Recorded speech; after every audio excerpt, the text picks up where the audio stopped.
Hi friends, ఎలా ఉన్నారు? సంక్రాంతిలో మొదటి ఘట్టం స్టార్ట్ అయింది. ఆడవాళ్ళందరికీ బాగానే అర్థమై ఉంటుంది. మొదటి ఘట్టం అంటే మొత్తం సెల్ఫ్ల్లో మొత్తం పైనున్న సామాన్ అంతా తీసి శుభ్రం చేయడం అని. ప్రతి పండక్కి అంటే మనకి సంవత్సరంలో 4 వరలక్ష్మి వ్రతము, మళ్ళీ దసరా, సంక్రాంతి, శివరాత్రి ఈ 4 పండుగలకి ఖచ్చితంగా సామాన్లన్నీ శుభ్రం చేసుకుంటాం.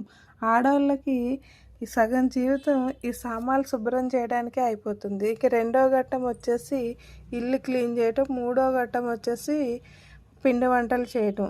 సామాన్లు ఇలా శుభ్రం చేసి బాగా ఆరిన తర్వాత మనం కవర్లో ప్యాకింగ్ చేసేసుకుంటే నెక్స్ట్ టైము మనం క్లీన్ చేసుకునేటప్పుడు అంత శ్రమ ఉండదు. అందుకే మేము ఏమి శుభ్రం చేసినా కానీ అన్నీ కవర్లో ఉంచి ఇలా ప్యాకింగ్ చేసేస్తాము. నెక్స్ట్ టైం పెద్ద జిడ్డు కానీ డస్ట్ కానీ ఏమీ ఉండదు.